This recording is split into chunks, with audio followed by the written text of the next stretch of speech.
stradale. Ecco. Bene, questo è. Dopodiché la pavimentazione sarà chiaramente in conglomerato bituminoso, ci saranno le solite reti tecnologiche per cui riguarda lo smaltimento d'acqua e ci sarà poi segnaletica, illuminazione e quant'altro.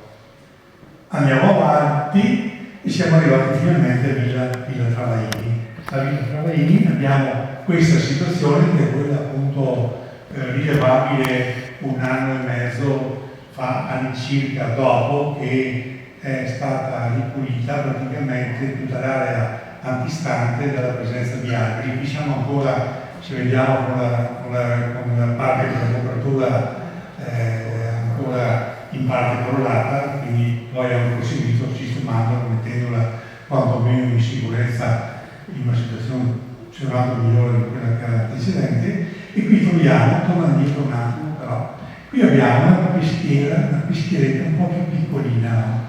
Però che aveva la sua connotazione legata alla villa e poi siamo anche riusciti a risalire da monte, no? Perché c'era un'alimentazione d'acqua che veniva da dove viene indicato lì. E c'era poi all'interno di quella mura che in parte recentemente è anche crollata, c'era praticamente uno scolo d'acqua e dallo scolo d'acqua c'era un foro che si vede anche attualmente in quella posizione che faceva sì che l'acqua alimentava la peschiera.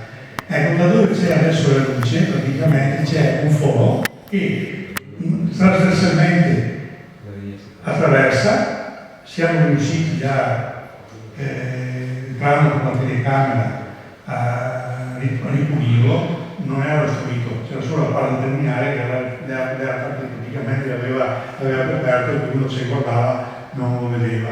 Però entrando con la telecamera, riuscendo a vedere le luci dall'altra parte, praticamente abbiamo visto che c'era questa possibilità di ripristinare questo collegamento che poi da qui, da dove viene indicato, risale lungo la strada e va fino praticamente a quella posizione dove c'è il comunale, se non ricordo male, il comunale che praticamente prende l'acqua da dove c'è il lavatoio in diagonale e quindi c'è la possibilità di recuperare l'acqua e di ripristinare questa peschiera. Qui il discorso si complica un po' perché è una proprietà privata, per cui il comune non può intervenire direttamente. Ci sono stati però dei contatti con l'attuale proprietà, con il progettista, per sollecitare quantomeno che metta in sicurezza il fronte stradale, proprio il bordo, perché dove dovremo fare dei lavori, e auspicando che vadano avanti con questo in modo tale da poter riportare, come accennavo prima, l'acqua. Contestualmente, nel progetto che l'amministrazione sta portando avanti della pista ciclabile, verrà installata una tubazione dal lavatoio, che c'è più avanti, no? Quindi verrà messa giù la tubazione entrerà dentro in quello che è quel piccolo cancelletto, su questo abbiamo già parlato con la proprietà, in modo tale da poter creare le condizioni per rialimentare la peschiera e poi con le quote abbiamo fatto una verifica, ci siamo, ritorneremo a dare al comune l'acqua restituendola praticamente quella che viene deviata, quindi facendo questo. Ecco.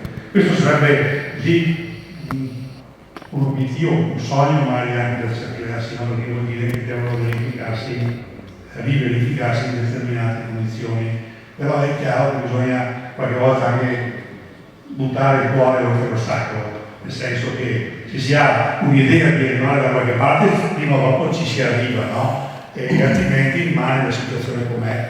Quindi è chiaro che il privato dovrà fare la sua parte, dovrà investire, l'amministrazione dovrà portare avanti, però stiamo creando tutte le condizioni per poter far sì che questo possa un giorno riconcretizzarsi. C'è una cosa che c'era, riaverla penso che sia un bel punto di arrivo, un bel obiettivo per l'intera comunità.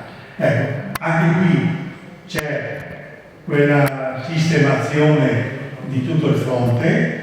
Se notate c'è anche un disassamento della sede stradale Questo disassamento fa parte già del progetto che l'amministrazione ha portato avanti per le piste ciclabili, per avere lo spazio per realizzare la pista, quindi c'è questo disassamento che si vede un po', questo non più tra rettilineo ma devia leggermente. Questo consente però di avere di fronte alla peschiera lo spazio che attualmente non c'è, perché ci possa essere un percorso di tipo pedonale, ciclopedonale. Il pedone o che passa in bicicletta possa avere questa protezione in pratica, questo percorso sicuro senza essere proprio in strada. Direi che questo completa, mi pare, non c'è altro subito dopo, ovvero poi ci sono così altre viste praticamente sempre come sarà la sistemazione, quindi questa è una foto rappresentazione, foto inserimento di come sarà una volta che l'intervento sarà completato. Bene, qui è parte di questa come per essere completamente pedonali, con questo mi pare che abbiamo